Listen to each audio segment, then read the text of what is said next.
Saludamos con el doctor Virgilio Hernández, parlamentario andino. Doctor, buenos días. Ahora sí lo vemos muy bien, doctor. Bienvenido. Muy buenos días. Siempre es un gusto poder conversar con ustedes. Doctor, empecemos con la consulta popular. ¿Qué le parece esa consulta que propone el presidente Daniel Noboa? ¿Es necesaria esta consulta? Mire, esta consulta es absolutamente innecesaria.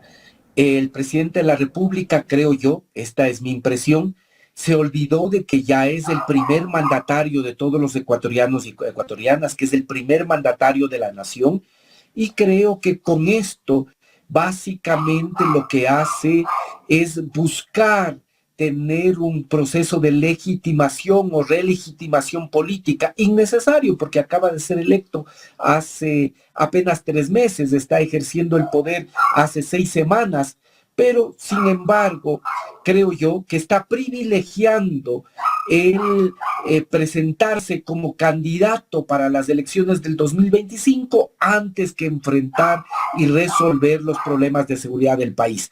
Si algo le hace falta en este momento al país, es dinero. Si algo le hace falta al gobierno del presidente Daniel Noboa, es tiempo.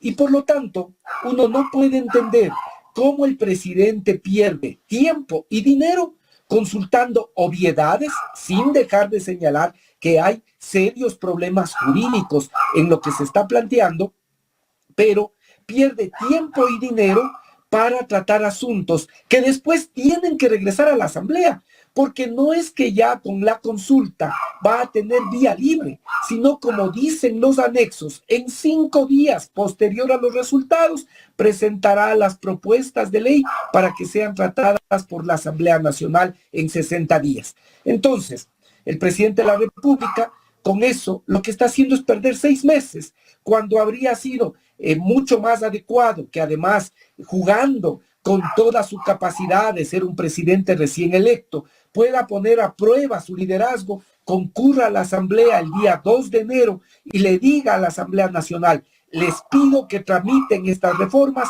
en los tiempos mínimos, en máximo 90 días, podamos contar con estas reformas al Código Orgánico Integral Penal, a la Ley de Seguridad del Estado, hiciera del caso a otros cuerpos legales para poder enfrentar de mejor manera los problemas de inseguridad. Más allá de que yo soy de los que creo que no es un problema legal, que es un problema de falta de voluntad política y de que no ha existido precisamente una política pública clara para enfrentar la inseguridad del país. Entonces, ahora el presidente de la República pierde literalmente el tiempo y pierde literalmente dinero con temas que en los propios anexos dicen, en algunos de los casos, por ejemplo, los relacionados con la pregunta 1 y 2, que no requiere de reforma constitucional y legal, sino para habilitar las vías administrativas que permitan la adecuada colaboración de las Fuerzas Armadas con la Policía Nacional. Tema que además vale recordar esto, Jaime y amigos, esto ya fue pues materia de enmienda de la Constitución en el 2015. No perdamos la memoria.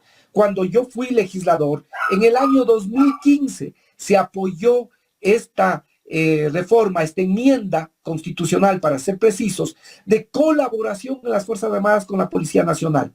En ese momento decían que eso era para aumentar el poder de Correa y por ello plantearon una demanda de inconstitucionalidad y en el año 2019 la Corte Constitucional declaró la inconstitucionalidad por la forma y dejó sin vigencia esto que ya fue aprobado en el año 2015. Y luego, sin inmutarse, el presidente de la República de ese momento, el presidente Guillermo Lasso, planteó en su propuesta de consulta y la Corte Constitucional le dijo no, esto no tiene que venir por la vía de la enmienda, tiene que venir por la vía de la reforma. Y lo que es peor, o lo mejor, la Asamblea Nacional aprobó el 20 o 21 de diciembre pasado, hace 15 días, menos de 15 días, aprobó esta reforma de la Constitución que entiendo ha sido enviada ya a la Corte Constitucional y la Corte Constitucional ahora debe dar su veredicto para que se convoque al referéndum respectivo. De tal manera que esto que nos está consultando ya tiene un proceso avanzado. ¿No era más adecuado que el presidente de la República también empuje esta reforma y no se busque solo mecanismos para habilitarla administrativamente, sino el marco constitucional legal que permite esa cooperación de las Fuerzas Armadas con la Policía Nacional para actividades de control de la seguridad interna? Esto era lo adecuado. Entonces es realmente incomprensible lo que está haciendo en este caso el presidente de la República. Las preguntas 1 y 2 son obviedades. ¿Está de acuerdo en que las Fuerzas Armadas inicien acciones para prevenir y erradicar la actividad de organizaciones criminales? ¿Sí? Desde el 2015 ya existía la voluntad política para eso. Se declaró inconstitucional, luego hay una reforma que ha aprobado la Asamblea Nacional. ¿Por qué no se da curso a eso en lugar de ahora volver a preguntar temas que son obvios? O el tema 2, ¿está usted de acuerdo con las Fuerzas Armadas realicen control de armas, municiones, explosivos y accesorios? Pero si para eso ya está facultado por la Ley de Seguridad. ¿Por qué se pregunta lo que ya está en el marco legal? ¿Qué hace? ¿Por qué no se utiliza ese marco legal? Ese es el rol de las Fuerzas Armadas, controlar las armas. Mire, es que ya en este momento ya hay una concepción de que los temas de soberanía no solo tienen que ver con el control de las fronteras, sino con todo lo que afecta la vida y la seguridad de quienes vivimos al interior de estas fronteras. Por lo tanto, esto ya está permitido por el marco legal. No hace falta una consulta para habilitar las vías administrativas. Eso le corresponde a quien ejerce precisamente la función ejecutiva. Es inexplicable. Por eso le digo que parecería que por un momento se olvidó que ya es el primer mandatario y está actuando como candidato para el año 2025 y busca una relegitimación que además es innecesaria porque acaba de ser electo como mandatario. Y mire la tercera pregunta, Jaime, que además tiene un serio problema esta tercera pregunta, porque dice, ¿está usted de acuerdo que los miembros de las Fuerzas Armadas, la Policía Nacional y el Cuerpo de Seguridad y Vigilancia Penitenciaria no sean privados de su libertad o se les ordene arresto domiciliario mientras dura la investigación o proceso penal por sus actos ejecutados con el uso de la fuerza, reformando el Código Orgánico Integral Penal conforme al anexo? Sí, el anexo no es que ya dice cómo quieren que se reforme, no, dice que una vez que se conozcan los resultados, enviará en 5 días para que la Asamblea a su vez tramite, apruebe en 60, ¿sí? Después del Ejecutivo tiene 30 días para poder también tomarse la posibilidad de vetar y 30 días nuevamente la Asamblea para poder aprobar o improbar el veto del presidente. O sea, no estamos hablando de 60 días, estamos hablando de 120 días. ¿Sí? Pero ¿cuál es el tema aquí? Básicamente, lo que se intenta es proteger, ¿sí?, a los miembros de la fuerza pública en su lucha contra el crimen organizado. Pero parte de un supuesto que aquí en el Ecuador sí tiene que ser pensado. Y es que muchas de estas actividades son cometidas precisamente por personas que están involucradas con la delincuencia organizada, ¿sí?, con el crimen transnacional, y son parte precisamente de las Fuerzas Armadas y la Policía Nacional. Entonces esto no solo que puede permitir excesos, abusos, como ya se ha señalado, sino que adicionalmente también puede permitir precisamente mayor blindaje para aquellas personas que también están involucradas con las actividades criminales, que son parte de la fuerza pública y que no hay un plan de depuración adecuado, tanto para la policía como las Fuerzas Armadas. Y esto lo digo también pensando en las dos primeras preguntas, ¿sí? Esta idea de que en los militares no ha penetrado el crimen organizado, ya se ha demostrado que es equivocada, que ha habido circunstancias en las que precisamente miembros también de las Fuerzas Armadas participan con estas organizaciones delincuenciales. Entonces, esto es una pérdida de tiempo. La pregunta 3, ¿el remedio puede resultar peor que la enfermedad? Esto lo digo con claridad.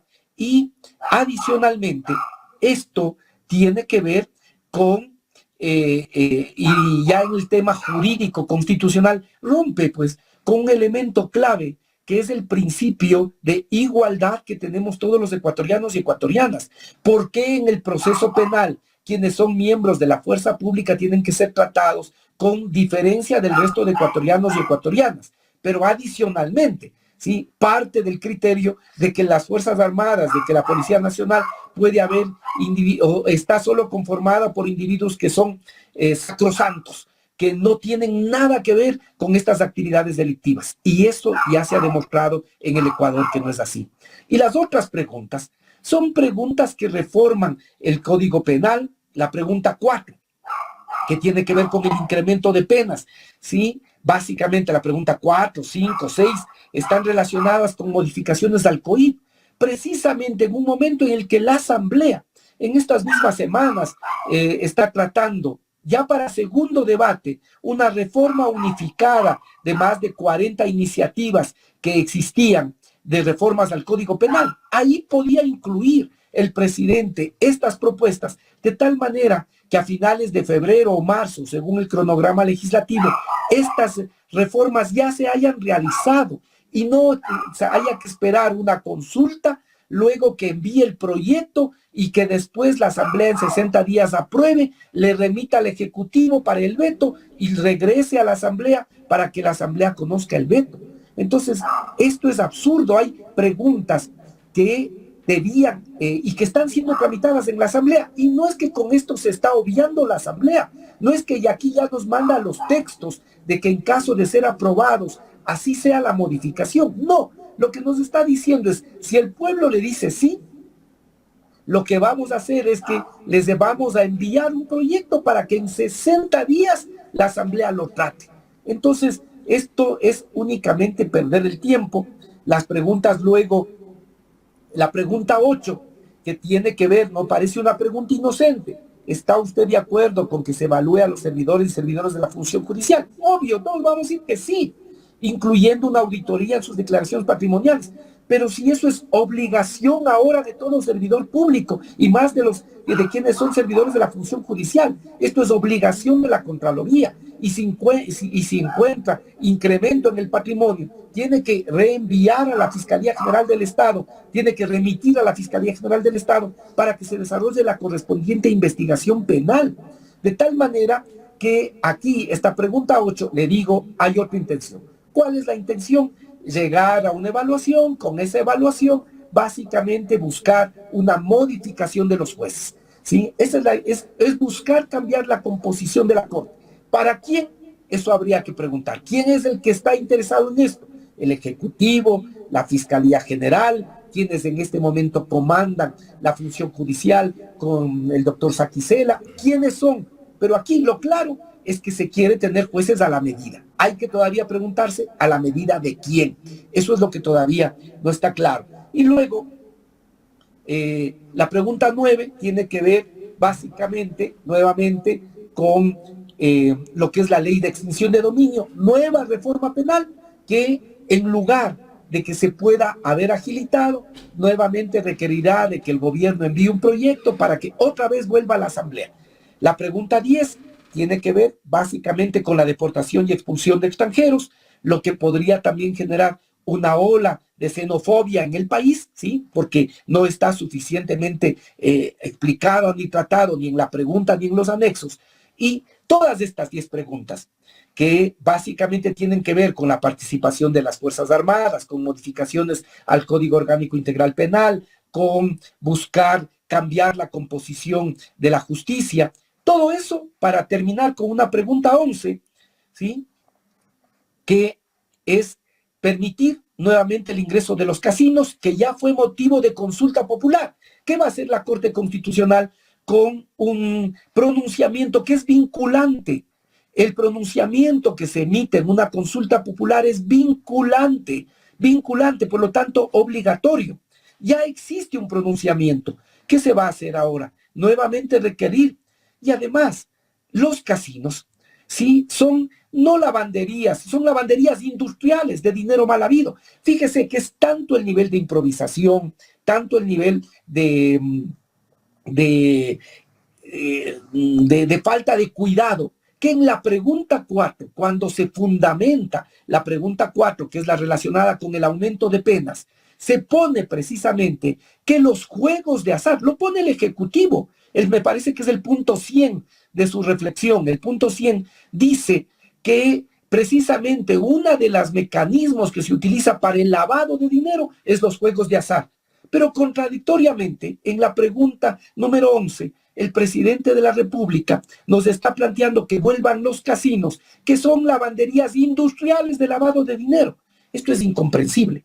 Es incomprensible. ¿Qué negocios se está buscando favorecer? ¿A quiénes se está buscando favorecer? Se utiliza y se dice que es para generar fuentes de empleo. ¿Cuáles son las fuentes de empleo que generaban? Me parece que antes de que se prohíba esta actividad había 166 casinos. ¿Cuánto generaba eso de empleos directos y cuánto generaba de empleos indirectos? ¿Es real esa motivación? ¿O hay otros intereses vinculados con el sistema hotelero, vinculados con ese tipo de actividades? Pero más allá de eso, le digo que el impacto que puede tener en la generación de empleo es absolutamente mínimo. ¿Sí? Más allá de eso, no se mide lo que ellos mismos dicen en su reflexión para la pregunta 4, de que los casinos son lavanderías industriales de lavado de dinero, de lavado de activos y de dineros mal habidos, precisamente de actividades provenientes del narcotráfico, de la delincuencia organizada, de la minería ilegal. Es realmente incomprensible. Le vuelvo a decir que el presidente de la República creo que se olvidó de que es ya el primer mandatario y está pensando como posible candidato para el año 2025, y con esta propuesta de consulta lo único que hace es perder el tiempo y el dinero, que son dos elementos valiosos en esta coyuntura tan crítica del país. Las expresiones del doctor Virgilio Hernández, parlamentario andino, sobre la situación que se puede analizar respecto a la propuesta de la consulta popular que ha hecho el presidente de la República. Doctor Hernández, usted ha dicho claramente que tanto las preguntas que involucran a las Fuerzas Armadas como la pregunta 8, que tiene que ver con una auditoría a determinado sector público judicial del país, y la pregunta 11, ya han sido objeto de análisis, ¿verdad?, en su momento. Entonces, ahora la gran responsabilidad recae en la Corte Constitucional. ¿Cuál debería ser el accionar de la Corte Constitucional previo a esta aprobación? Porque si la Corte no da paso, no hay fecha de consulta popular. Mire, yo creo que la Corte Constitucional tiene que actuar en derecho. En el caso de la pregunta 1 y 2, la Corte Constitucional tiene que decirles que ya existió un pronunciamiento de que estas modificaciones se tienen que hacer a través de la vía de la reforma, y que ya existe un pronunciamiento de la Asamblea, y que por lo tanto lo que hay que hacer es habilitar con el referéndum para que la ciudadanía se pronuncie. Esto es lo que le corresponde a la Corte. La pregunta 3, me parece que la Corte tiene que observar que esto rompe con el principio de igualdad que tienen todos los ecuatorianos y ecuatorianas. Adicionalmente, de otras consideraciones que lo vuelvo a indicar, podrían ser perjudiciales, incluso para los propios propósitos de esta consulta popular, que es enfrentar al crimen organizado y a las mafias. En el caso de las otras preguntas, la Corte tendría que decirle que esto es materia de una reforma a las leyes, que es además lo que está diciendo el propio Ejecutivo, ¿sí?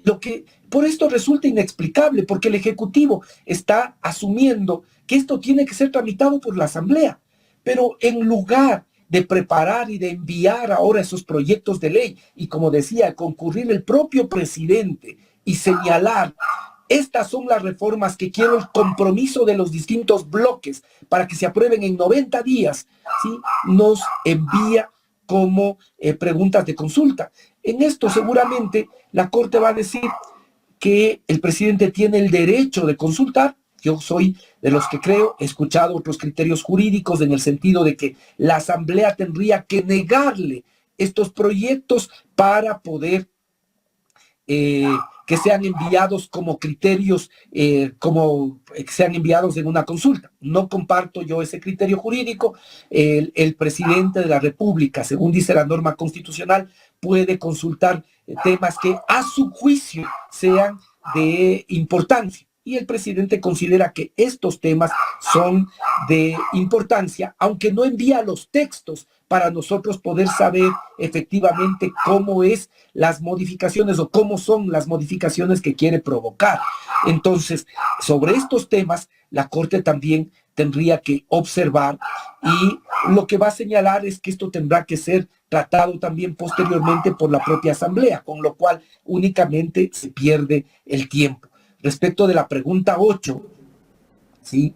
Creo que ahí la Corte tiene ya también pronunciamientos de cómo debe ser el proceso, y que estos procesos no se presten básicamente para buscar controlar la justicia. Hay que ver quiénes son los interesados en esto. De tal manera que habrá que analizar. En el caso de la pregunta 11, creo que la Corte debe señalar que esto ya fue motivo de consulta popular por parte de los ecuatorianos, que los ecuatorianos ya señalaron su pronunciamiento y prohibieron, si no me equivoco, con el 53% de los votos, se prohibió este tipo de actividades. Y en esta coyuntura, ¿sí?, en este momento, cuando las condiciones han cambiado del país, establecer este tipo de mecanismos son absolutamente perjudiciales, porque como ya he dicho, se convierten en lavanderías industriales para el lavado de dinero mal habido, proveniente del narcotráfico, la minería ilegal, la trata de personas, todos los temas que supuestamente se quieren combatir